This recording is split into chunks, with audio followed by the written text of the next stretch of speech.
దేవుడు ఆత్మ కనుక ఆయన ఆరాధించువారు ఆత్మతోను సత్యముతోను ఆరాధించవలెను. परमेश्वर आत्मा है और अवश्य है कि उसकी आराधना करने वाले आत्मा और सच्चाई से आराधना करें। అందుకొరకే ఆదిమ సంఘం మొట్టమొదటి సంఘము ఏం చేస్తూ వచ్చారంటే వాళ్ళు ఆరాధన చేస్తున్నారు, అంతేకాదు ప్రార్థన కూడా చేస్తూ వచ్చారు. आरंभ की कलीसिया में इसी प्रकार वो आराधना करते थे और प्रार्थना भी करते थे। ఇక్కడ మనం 46వ వచనంలో చూసినప్పుడు అపోస్తలుల కార్యములు 2వ అధ్యాయం 46వ వచనం మరోసారి అందరికీ చదువుదాం. प्रेरितों के काम उसका दूसरा अध्याय 46वां पद हम सब मिलकर पढ़ेंगे। And they continued journeying among the Lord in the temple and breaking bread from house to house, they eat in gladness and singleness of heart. ఇక్కడ గమనించినట్లయితే పిల్లరా, हम जब इस बात पर ध्यान देते हैं 47వ వచనం చదువుదాం. उस तरह 47 पद पढ़ेंगे। Praising God and having favor with all the people, and the Lord added to the church such as the same.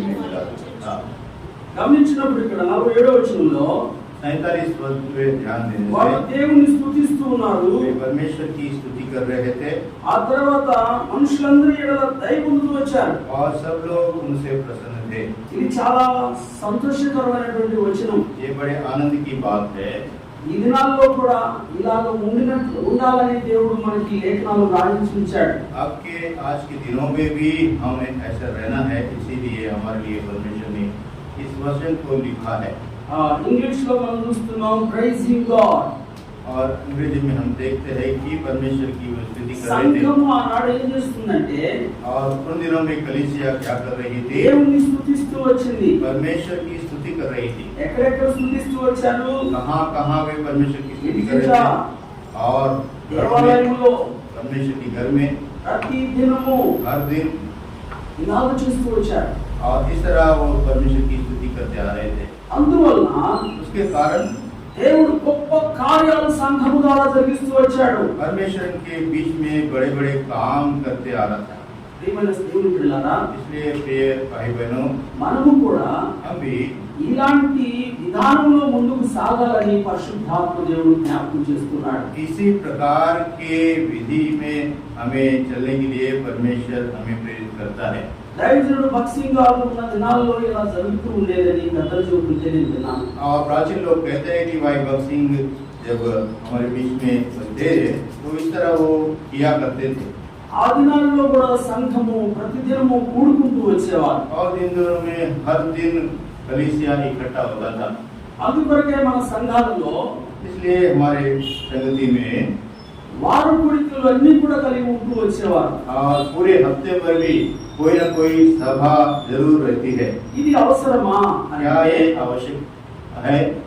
చాలా అవసరం. और ये बहुत जरूरी है, ఎందుకంటే क्योंकि దేవుడు మన మధ్యన ఉండటానికి ఇష్టపడుతూ ఉంటాడు. परमेश्वर हमारे बीच में रहने की चाह रखता है। ఆ దేవుని చిత్తం ఏంటంటే क्योंकि परमेश्वर की इच्छा ये है మన మధ్యన నివసించాలని ఆయనకి ఇష్టం. हमारे बीच में वो निवास करना चाहता है। మరి మనకేమి ఇష్టం? तो हमारे लिए क्या चीज पसंद है? మనకి ఎక్కడ ఇష్టమో అక్కడ ఉండాలని ఉండటం మనకి ఇష్టం. हम चाहते हैं कि हम जहाँ रहना चाहे वहीं रहे। దేవుడు మన మధ్యన ఉండాలని కోరుకుంటుంటే परमेश्वर तो हमारे बीच में रहना चाहता है మనం దేవునికి కొంచెం దూరంగా మన ఇష్టానుసారం ఉండాలని కోరుకుంటూ और ఉంటాం. हम चाहते हैं कि परमेश्वर से दूर होकर हम अपने मन की इच्छा के अनुसार जिए। దీనివల్ల उसके कारण దేవుని మహిమను చూడలేకపోతున్నాం. परमेश्वर की महिमा को हम देख नहीं पाते, దేవుని శక్తిని పొందుకోలేకపోతున్నాం. परमेश्वर की शक्ति को हम नहीं पाते हैं। అంతేకాదు उतना ही नहीं, దేవుడు మన మధ్యన ఉండటానికి అనుకూలమైన వాతావరణాన్ని కూడా కలిగి ఉండలేకపోతున్నాం. और परमेश्वर हमारे बीच में रहने लायक परिस्थिति वातावरण भी नहीं रख पाते। అందుకొరకే దేవుడు మనల్ని శిక్షించలేదు కానీ और परमेश्वर तो हमें दंडित नहीं कर रहा है, మనల్ని ఇంకా ప్రేమించు మన ఆయుష్ను పొడిగిస్తూ వచ్చాడు. हमसे वो प्रेम करते हुए हमारे आयुष को वो बढ़ाते ही जा रहा है। ఎందుకంటే क्योंकि ఈ రోజైనా आज దేవుని యొక్క ఆ యొక్క ఏర్పాటులోకి వస్తామని దేవుని యొక్క చిన్న ఆశ. परमेश्वर की ये छोटी सी आशा है कि कम से कम आज परमेश्वर की योजना में ये आ जाए, ఎందుకనగా क्योंकि మనం దేవుడితో ఉండాలి, परमेश्वर के साथ हमें रहना है, దేవుని రాజ్యంలో ఉండాలి, परमेश्वर के राज में रहना है, దేవుడి యొక్క చిత్తమైంది. ये परमेश्वर की इच्छा है। కనుక పిల్లరా, इसलिए प्रिय भाई बहनों, ఆనాడు సంఘము उन दिनों में कलीसिया ఆ రీతిగా దేవుణ్ణి స్తుతిస్తూ ఉన్నారు. और वो परमेश्वर की स्तुति करते आ रहे थे, వాళ్ళు ఎప్పుడు కూడి వచ్చినా और जब जब वो इकट्ठा होते వాళ్ళు చేసిన పని ఏంటో ఇక్కడ రాయబడుతూ ఉంది. और उन्होंने कौन सा काम किया यहाँ वचनों में देखते हैं। ఆ ఆనందముతోను నిష్కపటమైన హృదయముతోను ఆహారం పుచ్చుకొనుచు, आनंद के साथ निष्कपट मन से वे भोजन किया करते थे। ఇక్కడ మనకు ఆనందంతో రాయబడింది. यहाँ पर आनंद करके लिखा है, ఇంగ్లీష్ లో అయితే చాలా చక్కగా రాశారు, pricing God and having favour और ఆల్ పీపుల్. और वो आनंद के साथ परमेश्वर की स्तुति और परमेश्वर बाकी लोगों के बाकी लोग भी उनसे प्रसन्न थे। తెలుగులో మనకి 46వ వచనం చివరి భాగంలో ఈ మాటలు కనిపిస్తాయి చూడండి. तेलुगु में 46 में हम इस बात के वचन के अंत में इसको देख सकते हैं। సంఘం ఏం చేస్తుంది? कलीसिया क्या कर रहा है? దేవుణ్ణి స్తుతిస్తూ ఉంది. परमेश्वर की स्तुति कर रहा है। ప్రియమైన దేవుని బిడ్డలారా, इसलिए प्रिय भाई बहनों, దేవుని స్తుతించడం అనేటువంటిది చాలా ప్రాముఖ్యమైనది. परमेश्वर की स्तुति करना हमारे लिए प्रधान बात है। ఈ ఉదయకాలంలో इस सुबह के समय మనము దేవుని స్తుతిస్తాము, ప్రభువుని ఆరాధిస్తాము. हम परमेश्वर की स्तुति करते हैं, आराधना करते हैं, ఎందుకనగా क्योंकि ఇది దేవుని చిత్తం. ये परमेश्वर की इच्छा है। This is the will of God to give thanks and praise Him in all things. और परमेश्वर की इच्छा है ये कि हर एक बात में हम परमेश्वर की स्तुति करें। ప్రతి విషయంలో దేవుణ్ణి స్తుతించడం దేవుని చిత్తం.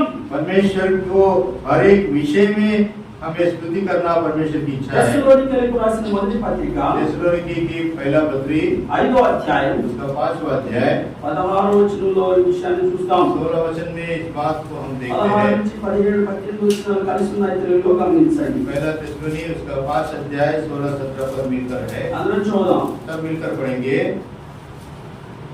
ప్రతి విషయమందు కృతజ్ఞతాస్తుతులు చెల్లించుడి. ఇలాగు చేయక యేసుక్రీస్తునందు మీ విషయంలో దేవుని చిత్తము. यही इच्छा है। ప్రియమైన దేవుని బిడ్డలారా, इसलिए प्रिय भाई बहनों, ప్రభువును స్తుతించడం దేవుని చిత్తం. परमेश्वर की स्तुति करना परमेश्वर की इच्छा है। ఎప్పుడు స్తుతించాలంటాడు? और कब कब परमेश्वर की स्तुति करना है? ఎల్లప్పుడూ, सदा स्तुति करना है। అన్ని విషయాలలో हर एक बात में स्तुति करना है, దేవుని స్తుతించాలి. परमेश्वर की स्तुति करना है। మనం ఏం చేస్తామంటే సాధారణంగా और साधारण रीति से हम क्या करते हैं? మనకంతా అనుకూలం ఉంటే దేవునికి థాంక్స్ చెప్తాం. जब सब कुछ हमारे पक्ष में रहता है तो हम परमेश्वर की स्तुति करते हैं। దేవుడు ఏదన్నా చిన్న మన క్రమశిక్షణ చర్య తీసుకున్నప్పుడు స్తుతించడం మానేస్తాం. और परमेश्वर हमारे विषय में हमको सीधा करने के लिए जब कोई परेशानी हमारे जीवन में अनुमति देता है तो हम नहीं करते। కనుక పిల్లలు, ఇది దేవుని చిత్తం కాదు. ऐसा करना परमेश्वर की इच्छा नहीं। దేవుని బిడ్డలు ఎప్పుడు దేవుని స్తుతించేవాడుగా ఉండాలి. परमेश्वर के लोग परमेश्वर को हमेशा ही स्तुति करना है। యోబు జీవితంలో చూసినప్పుడు, యోబు జీవితంలో अय्यूब के जीवन में जब हम देखते हैं, మొదటి అధ్యాయం पहला अध्याय, అండ్ ఒకసారి आइए हम देखते हैं యోబు గ్రంథము अय्यूब की पुस्तक మొదటి అధ్యాయం उसका पहला अध्याय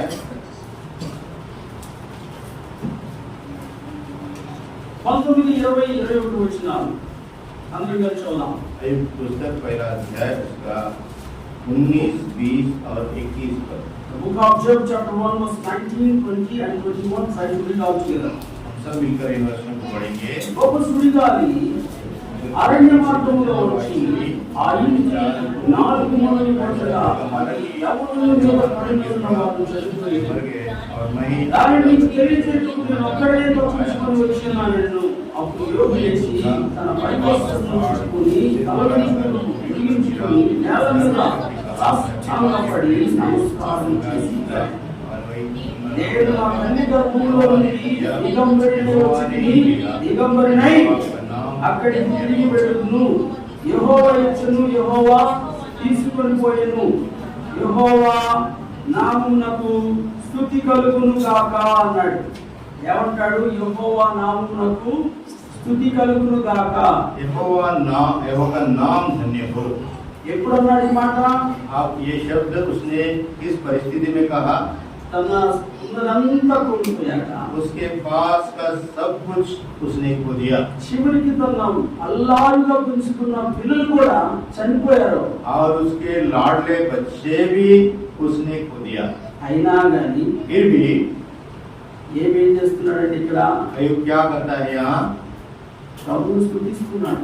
प्रभु की स्तुति कर रहा है ఇది ఆత్మీయంగా ఎదిగిన వాళ్ళు చేసే పని.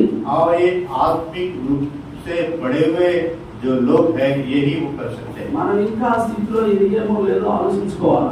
क्या हम उस स्थिति में अब तक आ पाए हैं या नहीं, ये हमें ही परखना है।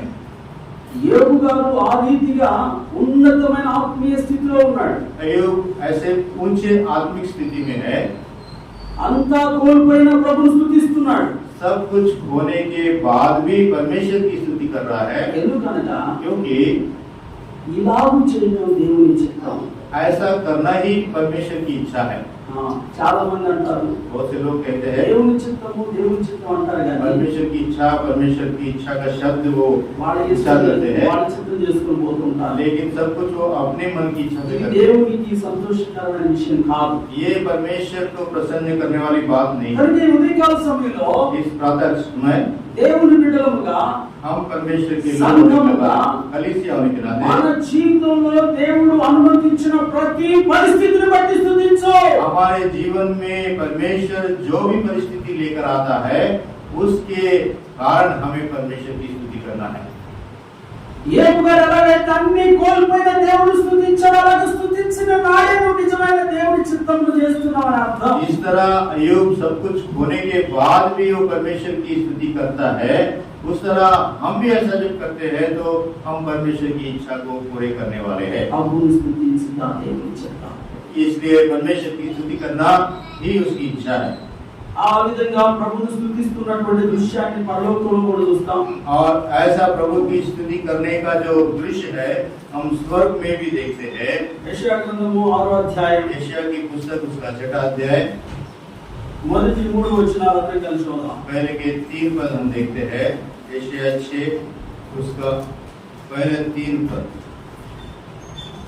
Book of Isaiah chapter 6 verse 1, 2, 3, try to read all together. हम सब मिलकर इन पदों को पढ़ेंगे। రాజైన ఉజ్జియా ముందున్న సంవత్సరం అత్యున్నతమైన సింహాసనములో ప్రభువాసులై ఉండగా నేను చూచితిని. ఆయన చొక్కా అంచులు దేవాలయం నిండుకొనెను. ఆయన పైగా సెరాఫులు నిలిచి ఉండిరి. ఒక్కొక్కరికి 6 రెక్కలు ఉండెను. ప్రతివాడు 2 రెక్కలతో తన ముఖమును రెండుతో తన కళ్ళను కప్పుకొనుచు రెండుతో ఎగురుచుండెను. వారు సైన్యములకు అధిపతి యెహోవా పరిశుద్ధుడు పరిశుద్ధుడు పరిశుద్ధుడు, సర్వలోకము ఆయన మహిమతో నిండి ఉన్నదని గొప్ప స్వరముతో గాన ప్రతిగానములు చేయుచుండిరి. ప్రియమైన దేవుని బిడ్డలారా, इसलिए प्रिय भाई बहनों, ఇక్కడ పరలోకంలో దేవుడు స్తుతించబడుతూ ఉన్నాడు. परमेश्वर की स्तुति यहाँ स्वर्ग में होते हुए देखते हैं। ఈ నాడు మనం ఆరాధించడానికి వచ్చిన దేవుడు భూలోకములే కాదు పరలోకములో కూడా పూజలు స్తుతులు ఆరాధనలు పొందుటకు యోగ్యుడు. और आज जो हम परमेश्वर की आराधना यहाँ करने आए हैं वही परमेश्वर स्वर्ग में भी स्तुति आराधना और बड़ाई के योग्य है। దేవుని దూతలు ప్రభువును ఆరాధిస్తూ ఉన్నారు. परमेश्वर के दूत परमेश्वर की आराधना कर रहे हैं। ఈ రీతిగా భూమి మీద కూడా దేవుణ్ణి ఆరాధించడం అనేటువంటిది దేవుని చిత్తం. और उसी तरह इस पृथ्वी पर भी परमेश्वर की आराधना करना परमेश्वर की इच्छा है। చూడండి ప్రకటన గ్రంథం 7వ అధ్యాయం प्रकाशित वाक्य उसका 7वां अध्याय 10, 11, 12 వచనాలను కలిసి చదువుదాం. और 10, 11, 12 पद हम मिलकर है उन सब पदों को पढ़ेंगे। प्रकाशित वाक्य उसका 7वां अध्याय 10, 11, 12। Book of Revelation chapter 7 verse 10 to 12. Try to read all together. 10 से 12। సింహాసనాసీనుడైన మా దేవునికి है हमारे परमेश्वर మా రక్షణకై స్తోత్రమని మహాశబ్దముతో ఎలుగెత్తి దేవదూతలందరూ సింహాసనం చుట్టూను పెద్దల చుట్టూను ఆ 4 జీవుల చుట్టూను నిలబడి ఉండిరి. వారు సింహాసనం మీద సాష్టాంగపడి ఆమేన్ యుగయుగముల వరకు మా దేవునికి స్తోత్రమును మహిమయు జ్ఞానమును కృతజ్ఞతాస్తుతియు ఘనతయు శక్తియు బలమును కలుగును గాక అని చెప్పుచు దేవునికి నమస్కారం చేసిరి. ఆమేన్. ప్రభువునందు ప్రియమైన సహోదరులారా, इसलिए प्रभु में प्रिय भाई बहनों, సంఘమానాలు ప్రభువును స్తుతించడానికి కారణం ఏంటంటే कलीसिया उन दिनों में प्रभु की स्तुति करने के पीछे का कारण దేవుడు ఇచ్చిన గొప్ప రక్షణ జ్ఞాపకం చేసుకుని ప్రభువును స్తుతిస్తున్నారు. परमेश्वर ने जो महान उद्धार दिया है उसको याद करके वो स्तुति कर रहे थे. దాన్నే మనం అపోస్తలుల కార్యములు 2వ అధ్యాయం 46 47 వచనాల్లో చూస్తూ వచ్చాం.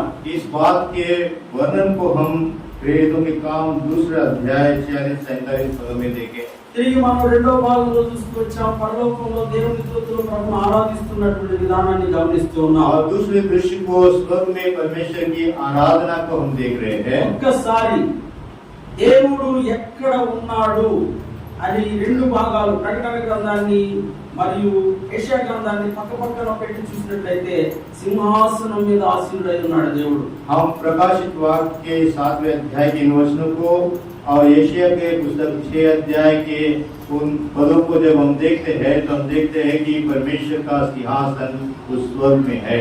దేవుని యొక్క సింహాసనము మహోన్నతమైన సింహాసనం. और परमेश्वर का सिंहासन सबसे ऊंचा सिंहासन है. ఇదే యెషయా గ్రంథంలో దేవుడు ఈ సింహాసనాన్ని గురించి మనకు పరిచయం చేస్తూ ఉంటాడు. और यशायाह की पुस्तक में इस सिंहासन के विषय में यशायाह का वर्णन है. ये చూడండి ఒకసారి 66వ అధ్యాయం उसका 66वां अध्याय ఒక ఐజియా చాప్టర్ 66 వర్స్ 1. यशायाह 66 उसका पहला पद. Try to read all together. सब मिलकर पढ़ेंगे. దయచేసి అందరూ బైబిల్ త్వరగా తెరవండి, నాతో కలిసి చదవండి. और सब लोग जल्दी से अपने अपने बाइबल खोले और मेरे साथ मिलकर पढ़े. దేవుని వాక్యమును చదవటం అనేటువంటిది మరియు ఆ వాక్యమును వినటము కూడా ఎంతో ఆశీర్వాదకరం. परमेश्वर का वचन पढ़ना और सुनना हमारे लिए आशीष का कारण है. ఎందుకంటే ఇక్కడ ప్రకటన గ్రంథం 1వ అధ్యాయం 3వ వచనం ఈ మాట చూస్తాం. प्रकाशित वाक्य के पहला अध्याय के 3रे पद में इन बातों को हम देखते हैं. నేను మీ కొరకు చదువుతాను, వినండి. और मैं आपके लिए पढ़ता हूँ. సమయం సమీపించినది కనుక ఈ ప్రవచన వాక్యములు చదువువాడును వాటిని విని ఇందులో రాయబడిన సంగతులు బయటను వాడును ధన్యులు అని రాయబడి ఉంది. या इस प्रकार लिखा है कि धन्य है वे जो इस भविष्यवाणी के वचन को पढ़ता है, वे जो सुनते हैं और इसमें लिखी हुई बातों को मानते हैं, क्योंकि समय निकट है. అందుకే నేను అనేక సార్లు మనం అందరం కలిసి చదువుదాం అని చెప్తున్నాను. इसलिए हर बार भी मैं ये कहता हूँ कि हम सब मिलकर पढ़ेंगे. నేను ఒక్కడు చదువుకుంటూ పోతే నేనే ధన్యుడు అవుతాను. మీ విషయం ఏంటి మరి? और अगर मैं अकेला पढ़ते जाऊँ तो मैं ही धन्य होऊंगा, तो आपका क्या होगा? మీరు కూడా ధన్యులు అవ్వాలన్నదే నా ఆశ, దేవుని చిత్తం. आप भी धन्य है हो जाए, ये मेरी इच्छा और परमेश्वर की इच्छा है. ఒక మాట చెప్పనా? और एक बात मैं कहना चाहता हूँ. ధన్యులంటే అర్థం ఏంటో తెలుసా? धन्य का मतलब क्या है? దేవుడు మనతో ఉండటం. परमेश्वर हमारे साथ है. దేవుడు మనలను సమాధానంతో శాంతితో నెమ్మదిగా బ్రతుకున్నట్టుగా చేయడం. और परमेश्वर शांति के साथ और हम सुकून से इस संसार में हमें रहना. కనుక ప్రియులారా, దేవుడు మనల్ని ధన్యులుగా చేయలేన్నాడు. అందుకే దేవునికి స్తోత్రం కలుగును గాక. परमेश्वर हमको धन्य करता है, इसलिए परमेश्वर की नाम की स्तुति हो. ప్రియులారా, దేవుని సింహాసనం గురించి ఇక్కడ మనం చూస్తూ ఉన్నాం. परमेश्वर के सिंहासन के विषय में यहाँ हम बात को देखते हैं. 66వ అధ్యాయం చూడండి. యెషయా గ్రంథం 66వ అధ్యాయం यशायाह का 66 अध्याय उसका पहला पद. Try to read all together. అందరూ చదువుదాం. पढ़ेंगे. యెహోవా ఇలాగ ఆజ్ఞాపించుచున్నాడు. सिंहासन ఆకాశము నా సింహాసనము, భూమి నా పాదపీఠము, నీరు నా నిమిత్తము కట్టను చేసి ఏర్పాటిది. నా విశ్రమ స్థానముగా మీరు కట్టను ఉద్దేశించినది ఏ పాటిది? ఆకాశము నా సింహాసనం అంటున్నాడు దేవుడు. परमेश्वर कहता है आकाश मेरा सिंहासन है. ఇప్పుడు చెప్పండి, ఎంత సింహాసనం దేవుడిది? और हम बताए आपकी किस तरह का सिंहासन परमेश्वर का है. ఎవరైనా ఈ యొక్క ఆకాశ వైశాల్యమును కొలిచిన వాడు ఉన్నాడా? क्या आकाश की विशालता को किसी ने नापा है? Is there any scientific evidence? या इसका कोई शास्त्रीय प्रमाण है? No. नहीं. ఎవరైనా ఈ భూమికి ఆకాశానికి మధ్య దూరం ఎంత అంటే చెప్పేవారు ఉన్నారా? और आकाश और पृथ्वी के बीच का वो दूरी कितना है, क्या बता पाएंगे?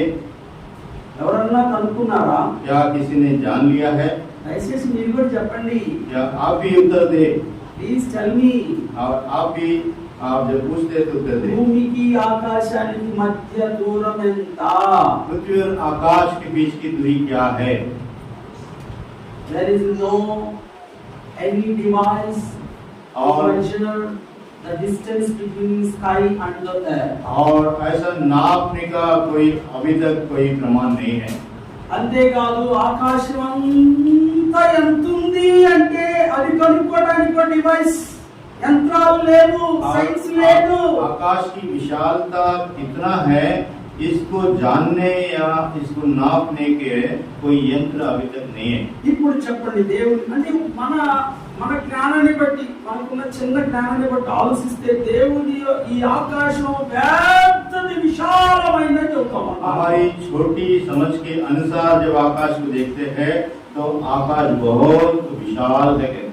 ఆకాశం ఎంతో ఎత్తులో ఉందంటామా? आकाश बड़े ऊंचाई पर है कहते हैं। దానికి మనం ఆకాశాన్ని పేరు పెడుతున్నాం. क्या आकाश का हम नाम तो रखते हैं సైంటిఫిక్ దాన్ని స్పేస్ అంటారు. और शास्त्रज्ञ जो है उसको अंतरिक्ष या स्पेस कहते हैं। స్పేస్ అంటే అర్థం ఏంటో తెలుసా? स्पेस का मतलब क्या है? శూన్యం. उसका शून्य है। స్పేస్ లో ఏముంటుంది? और स्पेस में कुछ रहता नहीं है। ఎంత దూరం పైన అంత దూరం నీకు ఒక ఎండ్ అనేది ఉండదు. There is no end.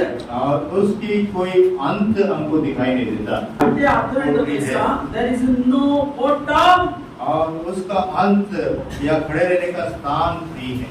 Infinite. और उसका अंतहीन वो जगह है। పాతాళం అంటే మనం అనుకున్నట్లుగా చిన్న చిన్న గోతులు గుంతలు కాదు. और पाताल का हमारे समझ के अनुसार छोटे छोटे गड्ढे नहीं है। ఎంతో లోతు ఊహించలేం. और हमारे समझ के पार है उसकी गहराई। దేవదూతలు పాపం చేసి దేవుడు అలాంటి దాంట్లో పడేశాడు. और स्वर्गदूतों ने जब पाप किया तो स्वर्गदूतों को परमेश्वर ने ऐसी जगह डाल दिया। ఈ రోజు మనం పాపం చేయలేదా? क्या हमने पाप नहीं किया? దేవుడు మనల్ని ఇక్కడ పడేయలేదు. ఇంకా हमको तो परमेश्वर ने अब तक नहीं डाला है। కారణం ఏంటంటే उसका कारण क्या है? ఆయన మనలను ఆయన స్వరూపంలో చేసుకున్నాడు. परमेश्वर ने अपने स्वरूप में हमको बनाया, ఆయన మహిమ కొరకు మనల్ని చేసుకున్నాడు. अपनी महिमा के लिए बनाया। దేవుని యొక్క అనాదికాల సంకల్పములు గొప్పవి. क्योंकि परमेश्वर का अनादिकाल की योजना बड़ी महान है। అందుకొరకే इसलिए ఆ దేవుడు మనలను శిక్షించలేదు, ఇంకా పాతాళంలో పడవేయలేదు. परमेश्वर ने हमको दंडित नहीं किया और उस पाताल में हमको नहीं डाला। అయితే लेकिन కీర్తనకారుడు ఈ విషయాన్ని గుర్తిరిగాడు. भजन संहिता को लिखने वाला भजनकार को इस बात की समझ हुई। చూడండి, 103వ కీర్తనలో उसका 103 भजन संहिता సమాధిలో నుండి 4వ వచనం. चौथा पद।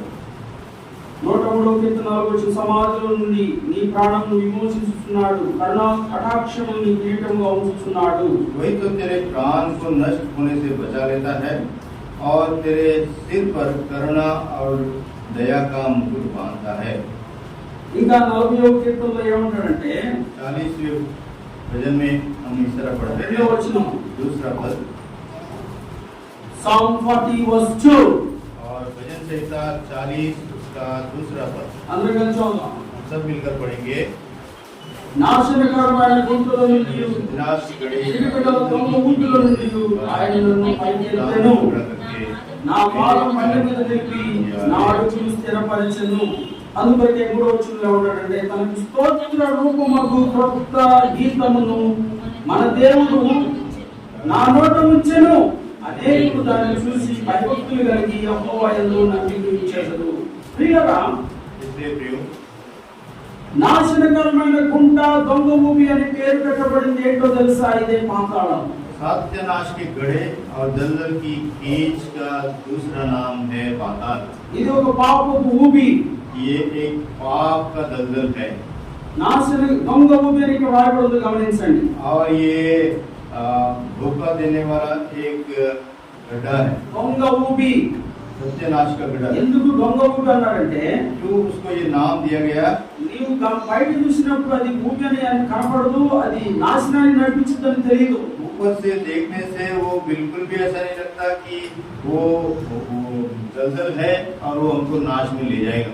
దాని మీద గడ్డి కూడా మొలిచి ఉండదు. और उसके ऊपर घास भी उग के रहता है। ఈ జంతువులు और ये जो प्राणी है ఆ గడ్డిని తినడానికి వెళ్తాయి. और घास के पीछे वो जानवर जाते हैं అంటే ఆ ఊరిలో మునిగిపోతూ ఉంటాయి. और दलदल में फंस कर डूब जाते हैं। ఇది సహజంగా ఫారెస్ట్ లో జరుగుతూ ఉంటుంది. ये जंगलों में होते रहता है। ఏమని దేవుడు బిడ్డలారా, इसलिए प्रिय परमेश्वर ఈ के लोग ప్రపంచం అనేటువంటి ఎడారిలో और इस दुनिया के रेगिस्तान में దొంగ ఊళ్ళు అనేక ఉన్నాయి. और इस सत्यानाश के गड़े कई हैं ఇవన్నీ కూడా సాతానుడు వేసిన ఊబులు, और ये शैतान ने बनाया वाला दलदल है। సాతాను యొక్క ఉచ్చులు.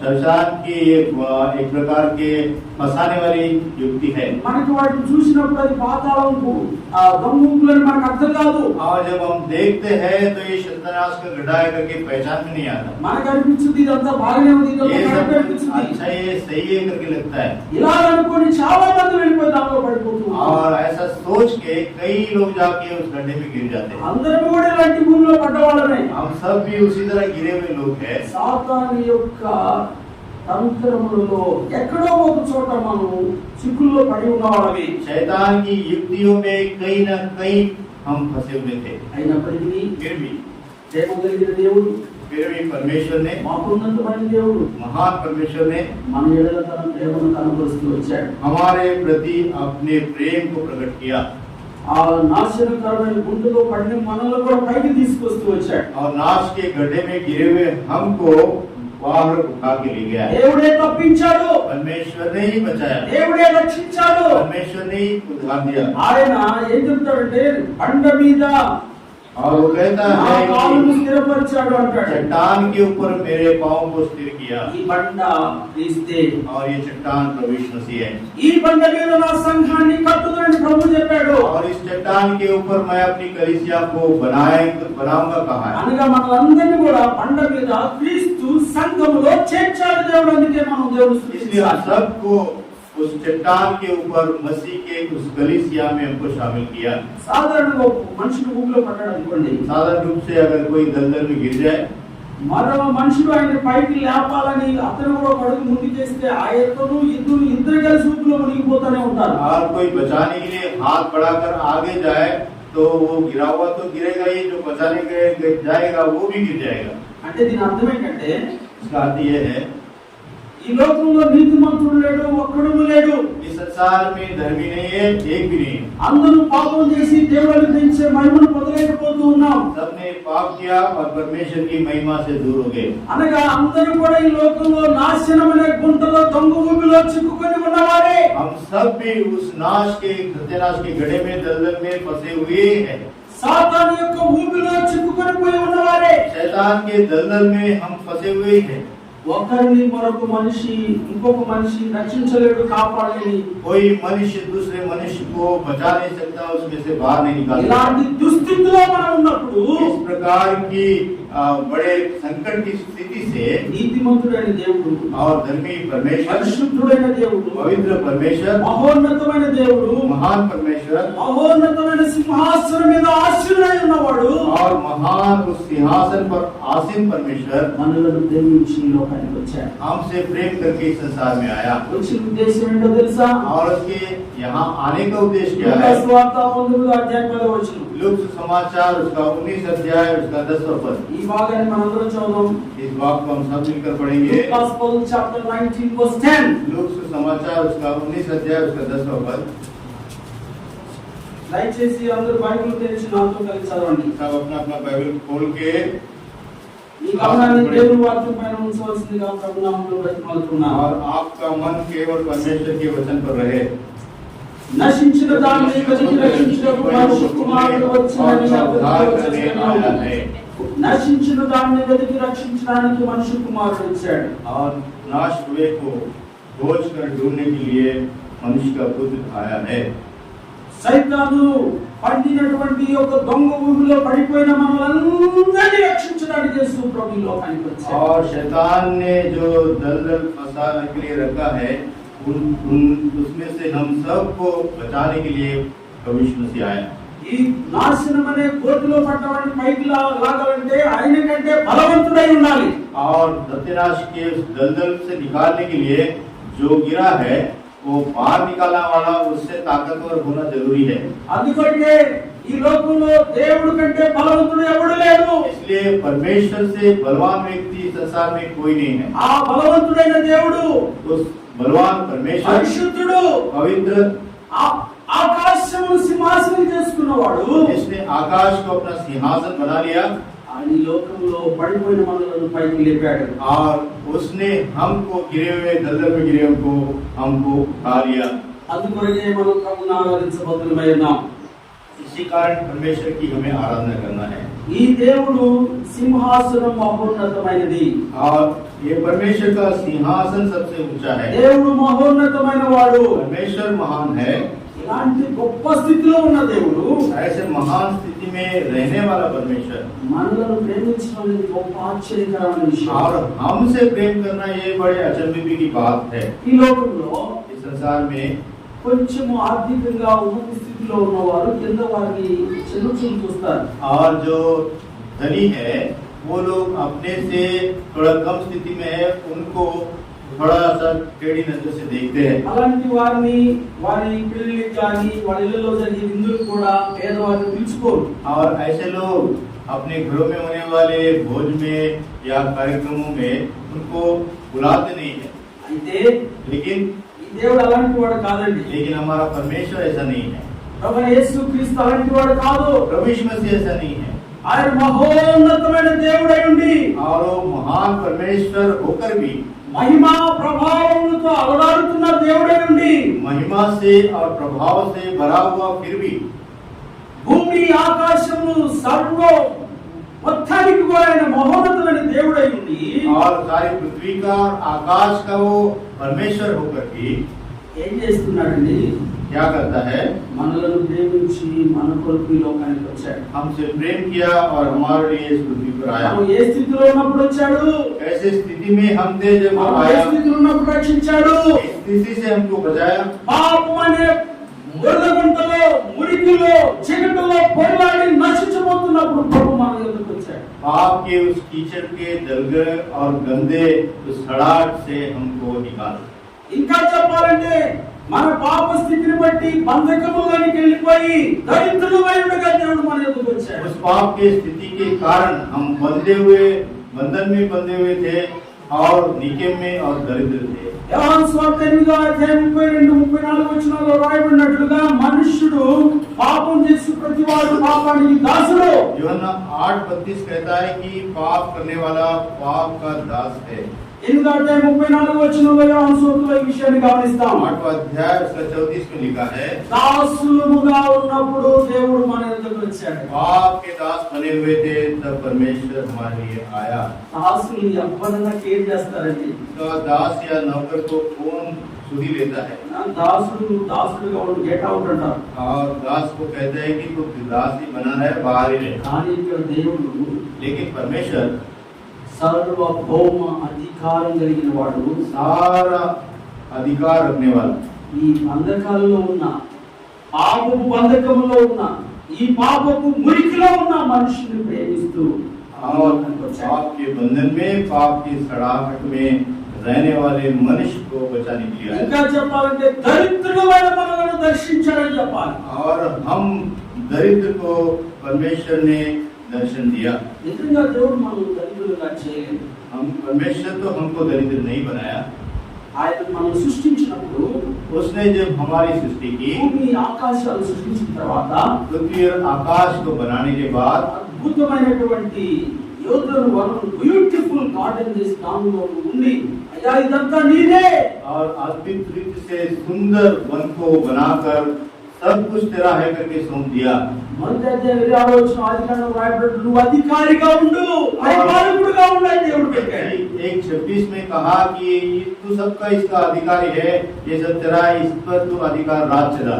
అయితే గమనించండి, देखिए ఈ దుష్టుడైన సాతానుడు మోసం చేయడం వల్ల మోసానికి లోనైపోయి దేవుడు మనకిచ్చిన ఐశ్వర్యం, మనకిచ్చిన ఆధిపత్యం, అధికారాన్ని అంతా కోల్పోయామా. और दुष्ट शैतान की चाल की वजह से परमेश्वर ने जो अधिकार, जो सब कुछ राज करने का अधिकार दिया, वो सब कुछ मनुष्य ने खो दिया। We lost everything. हमने सब कुछ खो दिया। అందుకని దేవుడు ఒక ఉపమానం చెప్తాడు కదా, లూకాసు వార్త 15వ అధ్యాయం తప్పిపోయిన కుమారుడు ఉపమానం చెప్తాడు. जो सुसमाचार के 15 अध्याय में उस भटके हुए उस छोटे बेटे के विषय में जब हम देखते మనందరికీ हैं, తెలుసు ఆ విషయం. सब लोग जानते हैं उस बात को। ఏమైపోయినాడు? और वो क्या हुआ उसका?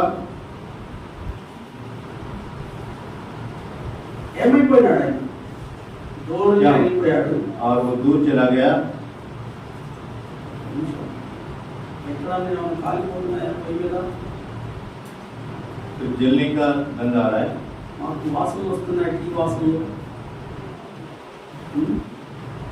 Alright, sorry for the disturbance. और क्षमा करें। ప్రియులారా, ఇక్కడ గమనించాలి. और आप ध्यान दें, దేవుడు మనల్ని ఐశ్వర్యవంతులుగా సృష్టించాడు. परमेश्वर ने हमको धनी बनाया। మనల్ని దరిద్రులుగా చేసిన వాడు ఎవరు అంటే हमको दरिद्र बनाने वाला कौन है?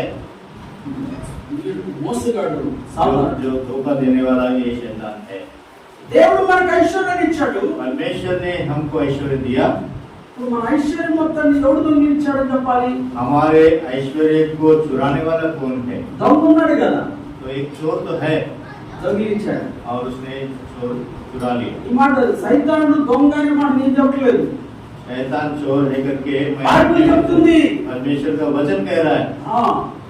వాడు ఆది నుంచి నరహంతకుడు, దోచుకున్నవాడు అని ఉన్నది అక్కడ. वो पहले से हत्या करने वाला, लूटने वाला, चुराने वाला है అబద్ధాలు ఆడేవాడు రాయబడి ఉంది. और झूठ बोलने वाला है।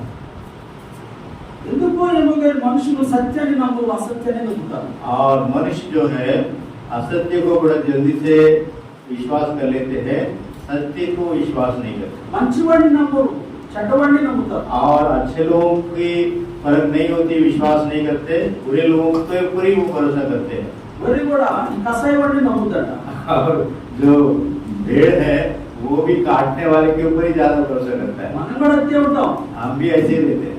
ఈ సాతాన్ని నమ్ముతూ ఉంటాం. ఈ లోకంలో शैतान के ऊपर ही हम भरोसा करते हैं వాడు చెప్పే మోసపు మాటలు, और उसकी झूठी बातें వాడు చూపించే అందమైన ప్రపంచం, और ये जो सुंदर प्रपंच वो दिखाता వాడు है, భ్రమలోకి తీసుకెళ్తూ ఉంటే आपको भ्रम में ले जाते हैं ఆ ఊహల పల్లకిలో ఊరేగి और उस क्या बोलते हैं मन के विचारों में हम बहते जाते हैं అక్కడి నుంచి పడేస్తాడు వాడు. और वहाँ ऊपर तक ले जाता है, वहाँ से गिरा देता है। కళ్ళు తెరిచి చూసేసరికి जब तक आपका हाथ खुल जाता है అన్ని ఇరిగిపోయి నష్టపోయి ఉంటాం. सब कुछ नुकसान होके रहता है। కనుక ప్రియులారా, इसलिए प्रियो, దేవుడు మనకిచ్చిన దాన్ని దొంగ దోసుకున్నవాడు అపవాది దొంగిలించాడు. और परमेश्वर ने जो कुछ हमको दिया वो जो चोर है शैतान सब कुछ चुरा लिया। కారణం ఏంటంటే इसका कारण क्या है? మన అజ్ఞానం. हमारी अज्ञानता के कारण। మనకున్న అజ్ఞానాన్ని బట్టి అపవాది అవకాశం చేసుకుంటున్నాడు. और हमारी अज्ञानता को वो सहारा बनाकर अब सब कुछ लूटते रहता है। అందువల్ల మనం ఏమైపోతూ వచ్చామంటే इसलिए हम क्या होते आए, क्या बनते आए? हम मूर्ख बन गए। అక్కడ తప్పిపోయిన కుమారుడు విషయంలో కూడా తండ్రి దగ్గర ఉన్న ఆస్తితో చక్కగా మంచి పాకెట్ మనీ చాలా తీసుకొని లోపలికి వెళ్ళాడు. కానీ और जो जो बिछड़ गया था, भटक गया, जो छोटा बेटा है, परमेश्वर अपने पिता से सब कुछ वो लेकर बाहर चला गया। ఒక మాట చెప్పండి, వెళ్ళేటప్పుడు ఐశ్వర్యవంతుడికి వెళ్ళాడు, जाते समय वो बड़ा धनवान होकर चला गया था। వచ్చేటప్పుడు ఎట్లా వచ్చాడు? और जब वापस लौटा, ఎట్లా వచ్చాడండి? ఐశ్వర్యవంతుడికి వచ్చాడా? क्या वो फिर से वो धनी रहकर ही वापस आया?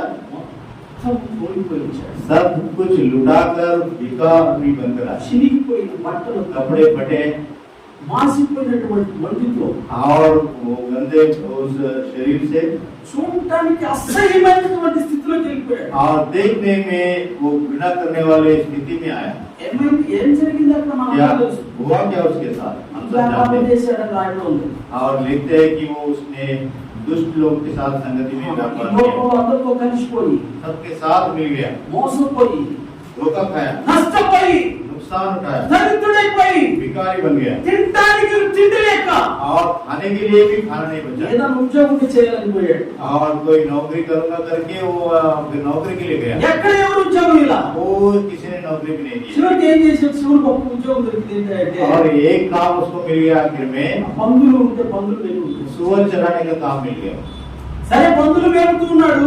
और सुअर चरा रहा था, ఆ పందులు మేపుతున్నప్పుడు ఆ యజమాను సరిగ్గా తిండి పెట్టక తినడానికి లేదు. పందులు తినే పొట్టుతోనే కడుపు నింపుకోవాలనే और जिसने वो काम दिया उसको ठीक से खाना भी नहीं देता था, तो उसको इतनी भूख थी थी, वो भूख में वो जो सुअर जो खा रहे थे उसका चारा भी वो खाना चाहा। ఏమైనా దేవుని బిడ్డలారా, इसलिए अपने भाइयों సాతానుడు ఈ రీతిగా మనలను వాడుకొని ఇలాగ దోసుకొని దరిద్రులుగా ఈ లోకం దిక్కులేనివాడుగా పడవేసినప్పుడు और शैतान हमारा इस्तेमाल करके लूट के भिखारी बनाकर जब हमको छोड़ देता है, దేవుడు మనల్ని ప్రేమించాడు. परमेश्वर ने हमसे प्रेम किया ఏ స్థితిలో దేనికి పనికిరాని మనల్ని ప్రేమించాడు. और निगम में हम हो गए, ऐसे स्थिति में परमेश्वर ने हमसे प्रेम ఈ किया। లోకంలో ఉన్న ప్రేమ దేవుడు మన ఎడల చూపించలేదు. परमेश्वर ने इस संसार के प्रेम को हम पर नहीं दिखाया, ఈ లోకంలో వాళ్ళు నీ దగ్గర ఏదైనా ఉంటే నిన్ను ప్రేమిస్తారు. क्योंकि संसार के लोग आपके पास कुछ रहे तो प्रेम करते నీ हैं, దగ్గర బలం ఉంటే ప్రేమిస్తారు. और आपके पास ताकत है तो आपसे प्रेम నీ करते దగ్గర हैं, అందం ఉంటే ప్రేమిస్తారు. और आपके पास सुंदरता है तो प्रेम करते నీకు हैं, మంచి ఉద్యోగం ధనం ఉంటే ప్రేమిస్తారు. और अच्छा धन या अच्छी नौकरी रहे तो प्रेम करते हैं, ఇంకా నీకేదో బ్యాంక్ బ్యాలెన్స్ వెనకేదో ఉంటే ప్రేమిస్తారు. या आपके पास पीछे में कोई संपत्ति आप छोड़ रहे हैं तो आपसे प्रेम करते हैं। దేవుడు ఇలాంటి ప్రేమ మన ఎడల చూపించలేదు. लेकिन ऐसा प्रेम परमेश्वर ने हमको नहीं दिखाया। దేవుడు మన ఎడల తన ప్రేమను వెల్లడిపరిచి ఉన్నాడు. परमेश्वर ने अपने प्रेम को हम पर प्रकट किया, ఏలైనగా మనం ఇంకా బలహీనులమై ఉండగాని, क्योंकि जब हम कमजोर थे तब, భక్తిహీనులమై ఉండగాని, जब हम भक्तिहीन थे तब, పాపులమై ఉండగానే जब हम पापी ही थे तब ప్రభు మనల్ని ప్రేమించాడు. परमेश्वर ने हमसे प्रेम किया। మన కొరకు తన ప్రాణాన్ని పెట్టాడు. परमेश्वर ने हमारे लिए अपना प्राण दे दिया, తన ఐశ్వర్యమంతా తీసుకొచ్చి తిరిగి మనకిచ్చాడు. और उसने अपने सारे ऐश्वर्य को फिर से लाकर आपके हाथ में रख दिया। కారణం ఏంటో తెలుసా? और इसके पीछे నా कारण బిడ్డ, है, हे मेरे बेटे, నువ్వు దరిద్రుడిగా ఉండొద్దు. तुम्हें दरिद्र बनकर नहीं रहना है, ఇదిగో ఇదంతా నీదే, నువ్వు తీసుకోవచ్చు. और ये सब कुछ मेरा जो है वो तुम्हारा है, ले लो। ఇప్పుడు దేవుని ఐశ్వర్యం మనకు వచ్చింది కనుక ఇప్పుడు మనం దరిద్రులను కాదు. और परमेश्वर का ऐश्वर्य हमने पा लिया, इसलिए अब हम दरिद्र नहीं हैं। ఈ రీతి ఎవరైనా చేస్తారు ఈ లోకంలో? क्या संसार में कोई ऐसा प्रेम या ऐसा काम करता है? ఈ రకంగా వాళ్ళకు ఉన్నదంతా మనకి ఇచ్చేసి వాడు దరిద్రులుగా ఉండడానికి ఎవరన్నా ఇష్టపడతారా? और उसका सब कुछ लुटा के क्या दरिद्र बनना कोई पसंद करता है? అందుకే కొరింథీయులకు రాసిన 2వ పత్రిక 8వ అధ్యాయం 9వ వచనంలో और कुरिन्थी पहला कुरिन्थी का दूसरा अध्याय 8 पद 9వ वचనం 9 पद అందరూ కలిసి చదవండి. सब मिलकर पढ़ेंगे। కొరింథీయులకు రాసిన 2వ పత్రిక दूसरा कुरिन्थी 8వ అధ్యాయం उसका दूसरा कुरिन्थी उसका 8 अध्याय उसका 9 पद। అందరూ కలిసి చదవండి. మీరు మన ప్రభు అయిన యేసు క్రీస్తుని తెలుసుకున్నారు కదా. जानते हो कि वो ఆయన ధనవంతుడైంది. మీరు దారిద్ర్యం వలన ధనవంతులు కావాలని మీ నిమిత్తము దరిద్రుడాయను. ఎవరి నిమిత్తం దరిద్రుడాయండి? इसके लिए वो दरिद्र बना, నా నిమిత్తం. मेरे लिए। మన దేవుని బిడ్డ సహోదరుడా, इसलिए प्रिय भाई, ఈ సత్యాన్ని నువ్వు ఎరిగి ఉండు. इस सच्चाई को हमको जान कर रहना है। ప్రభు పుట్టినప్పుడు ప్రభుకి ఎక్కడ స్థలం లేదు. प्रभु यीशु मसीह का जब जन्म हुआ तो उनका रहने के लिए भी कोई ठिकाना नहीं ఎక్కడ है। జన్మించాడండి మన ప్రభువు? और कहाँ पर पैदा हुआ वो, ఎక్కడ జన్మించాడు? कहाँ उसका जन्म हुआ, దయచేసి చెప్పండి, ఎక్కడ జన్మించాడు యేసు ప్రభు? कहाँ प्रभु यीशु मसीह का जन्म हुआ? పశువుల సూటిలో. धरणी में, ఎక్కడ స్థలం లేదు. कहीं पर जगह नहीं मिला। ప్రభు అది అంటాడు కదా, प्रभु वही कहता है, ఆకాశ పక్షులు గూళ్ళు ఉన్నాయి, और आकाश के पक्षियों के लिए घोंसले है, నక్కలకు మరులు ఉన్నాయి, लोकियों के लिए जगह है, మనిషి కుమారుడు తల వాల్చుకోవడానికి స్థలం ఉంది. मनुष्य के पुत्र के लिए वो सोने के लिए भी जगह नहीं। ఏంటండి దేవుడికి ఈ గట్టి పట్టడం ఏంటండి? और परमेश्वर को ऐसी स्थिति क्यों मिले? ఎందుకు వచ్చింది ఈ పరిస్థితి? ऐसी स्थिति परमेश्वर के लिए क्यों आए?